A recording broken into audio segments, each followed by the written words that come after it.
പ്രിയ സഹോദരങ്ങളെ, ഇന്ന് ഈ കേരളത്തിൽ നടക്കുന്നത് എന്താണെന്ന് ഒന്നും മനസ്സിലാകുന്നില്ല. ഞങ്ങൾക്ക് മിക്ക വീഡിയോകളിലും പറയാറുണ്ട് രാഷ്ട്രീയക്കാരെയും മതനേതാക്കന്മാരെക്കുറിച്ച്. എന്നാൽ ഇപ്പോൾ അതെല്ലാം അതിരുവിട്ടു പോവുകയാണ്. പിണറായി വിജയൻ ഗൾഫ് പര്യടനത്തിൽ കുവൈറ്റിൽ പോയിട്ട് തിരിച്ച് നാളെ വന്നിട്ട് പിറ്റേ ദിവസം വേറൊരു ഗൾഫ് കൺട്രി വിസിറ്റ് ചെയ്യുന്നു. ഇത് എന്തോ കളിപ്പാട്ടം ഓടിക്കുകയാണോ? ഞാൻ ചോദിച്ചോട്ടെ, ഈ യാത്രയുടെ കാശ് ആരുടേതാണ്? പിണറായിയുടെ പോക്കറ്റിൽ നിന്നാണോ? ഗവൺമെൻറ് കടത്തിൽ മുങ്ങി ആശാ വർക്കർമാർ മാസങ്ങളായി അവർ ഈ വെയിലത്ത് മഴയത്ത് നടന്ന് സേവനം ചെയ്യുന്നതിന് അവർ എന്തോ ചില്ലറ ചോദിച്ച് ആവശ്യപ്പെട്ടതിന്, അവരുടെ അവകാശം ആവശ്യപ്പെട്ടതിന് അവർക്ക് കൊടുക്കുന്നില്ല. അവർ സമരം ചെയ്യുന്ന അവരുടെ മൈക്കിൽ തട്ടിപ്പറിച്ചുകൊണ്ട് പോലീസ് ഓടുന്ന കാഴ്ചയാണ് കണ്ടത്. എനിക്ക് ചോദിക്കാനുള്ളത്, കേരളത്തിൽ ഏത് വിദ്യാഭ്യാസത്തിൻ്റെ മുന്നിലാണെന്ന് പറയുന്നത്? ഏത് വിദ്യാഭ്യാസത്തിലാണ്? ഇവിടെ പഠിച്ചിട്ട് കാര്യം എന്തുമാണ്? പഠിച്ച ആൾക്കാരെ PSC പരീക്ഷ പാസ്സായാൽ അവർക്ക് വിജ്ഞാപനം ഇറക്കിയിട്ടാണല്ലോ അവർ പരീക്ഷ നടത്തി അവരെ സെലക്ട് ചെയ്യുന്ന. അവർ റാങ്ക് ഹോൾഡേഴ്സ് സെക്രട്ടേറിയറ്റ് മുന്നിൽ സമരം ഇരുന്നാലും കാണാറില്ല, അവരെ ജോലിക്കെടുക്കുന്നില്ല. ഇവിടെ ഏതെങ്കിലും ഇന്ന് മോഹൻലാലിൻ്റെ ഏതോ പരിപാടിക്ക് പോലീസ്, എന്തുമാത്രം പോലീസ് ഇവിടെ ക്രമസമാധാനത്തിനാണോ?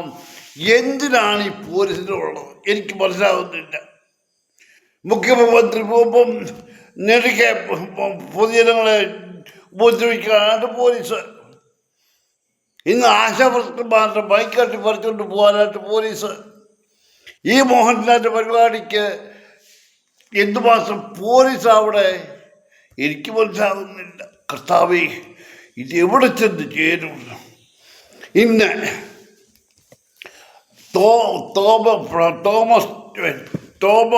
ബിഷപ്പ് തോമസ് തറയിൽ ഈ മനുഷ്യൻ നേരത്തെയും ഓരോ വിഡ്ഢിത്തരം വിളിച്ച് പറഞ്ഞിട്ടുള്ള ഇന്ന് എനിക്ക് തോന്നിയ ഒരു കാര്യമാണ്. അതായത് രക്ഷയുടെ ഏക മാർഗം ഈശോയുടെ സഭയായ കത്തോലിക്ക സഭ മാത്രം. മറ്റുള്ളവർ രക്ഷിക്കപ്പെടുമോ എന്ന് ചോദിച്ചാൽ എനിക്കറിയില്ല. കർണമായനായ ദൈവം രക്ഷിക്കും എന്ന് വിശ്വസിക്കുന്നു. എൻ്റെ നീ തറയിൽ തന്നെ ഇപ്പോഴും നീ ആളുമുഖത്തോട് തറയിൽ നിന്ന്.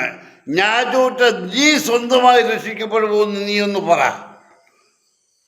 നിന്നെ പോലെ കത്തോലിക്ക സഭയിൽ നിങ്ങളെ കന്യാസ്ത്രീ എന്താ വെച്ചേക്കുന്നത്? ബൈബിളിലുണ്ടോ? നിന്നോട് ഞാൻ ചോദിക്കുന്നത്, ഞാൻ ഓർത്തഡോക്സിനോട് ചോദിച്ചു മടുത്തു.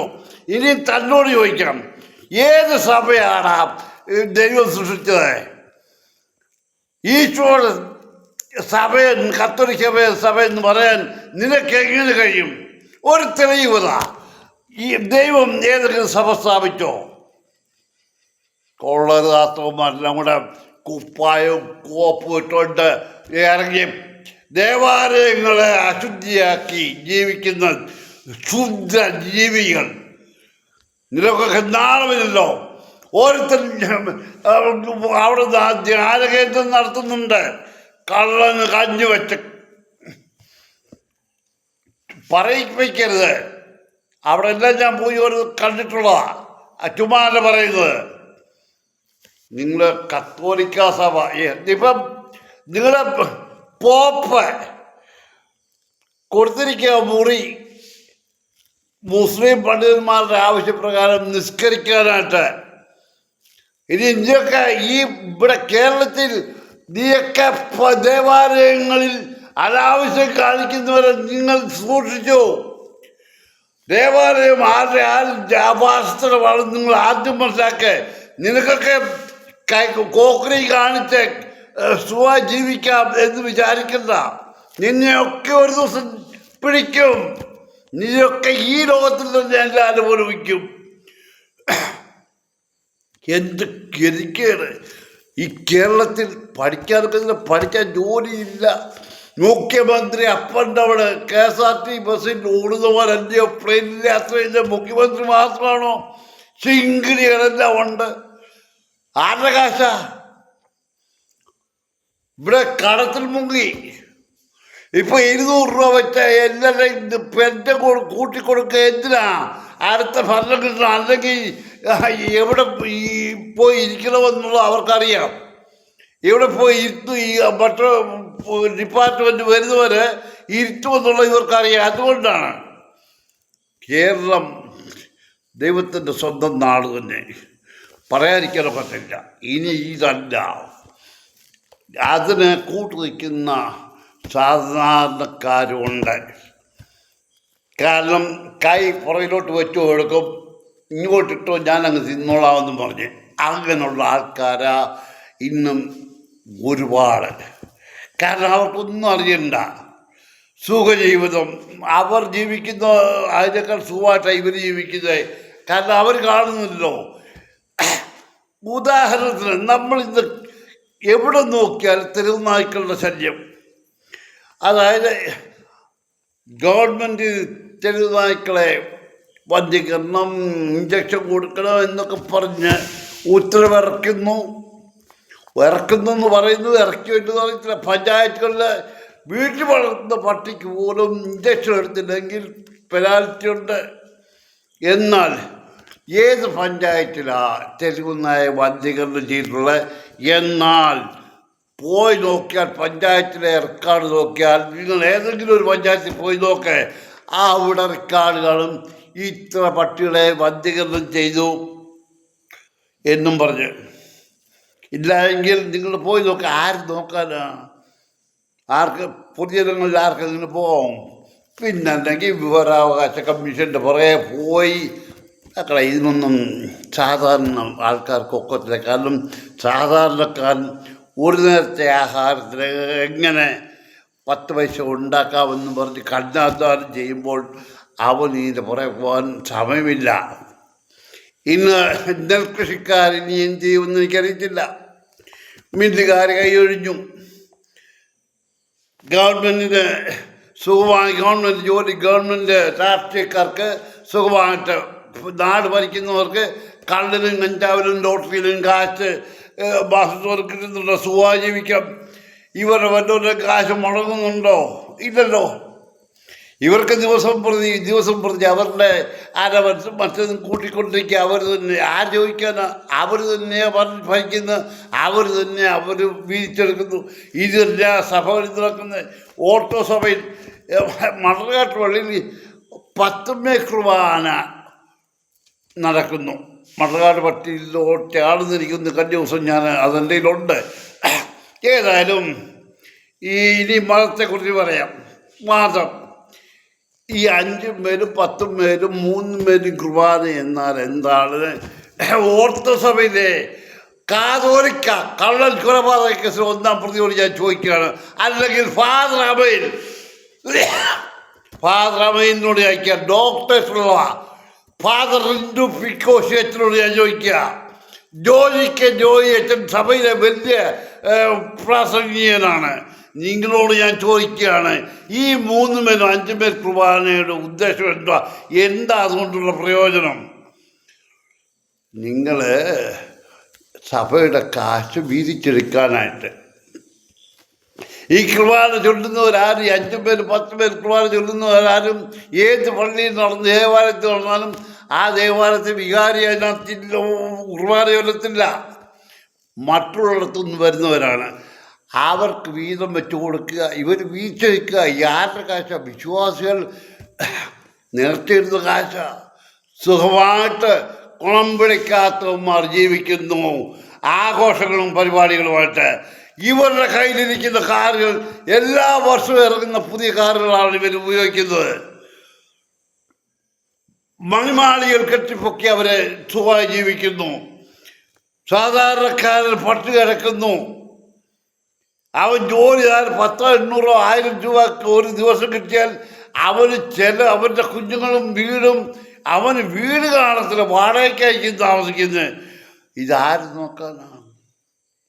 രാഷ്ട്രീയക്കാരും മതങ്ങളും എല്ലാം ഉണ്ട്. ഈ തോമസ് തറയിൽ ബിഷപ്പിനെ പോലുള്ളവരും മത്തായി മൂന്നാമനെ പോലും അവനൊക്കെ പിരിവ് ഓർത്തസഭയിൽ പിരിവ്. ഇപ്പം ഒരു പിരിവിനെ കുറിച്ച്, അതായത് സ്കൂളിൽ ഗവൺമെൻറ് സ്പോർട്സിൻ്റെ കാര്യത്തിൽ, പിള്ളേരുടെ കാര്യത്തിൽ സ്പോർട്സിൻ്റെ മറ്റു കാര്യങ്ങളുമായിട്ട് എത്ര കോടികൾ പിരിക്കുന്നു എന്നുള്ളൊരു കണക്കിന്ന് വന്നു. അത് വേണം നിങ്ങൾക്ക് കിട്ടുകയാണ്. അതിൻ്റെ 10 മടങ്ങാണ് ഓർത്തഡോക്സ്. സൺഡേ സ്കൂളിൻ്റെ പിരിവ് എന്തുവാ? സൺഡേ സ്കൂൾ പഠിക്കുന്ന പിള്ളേർക്ക് പുസ്തകം കൊടുക്കാൻ നിങ്ങളുടെ കാശില്ലയോ? ഞാൻ 10-78 വയസ്സുള്ള ഒരു മനുഷ്യനാണ്. പഴയ കാലങ്ങളിൽ സൺഡേ സ്കൂൾ പഠിത്തമുണ്ടായിരുന്നു. അന്ന് ആരും പിരിച്ചിട്ടില്ല.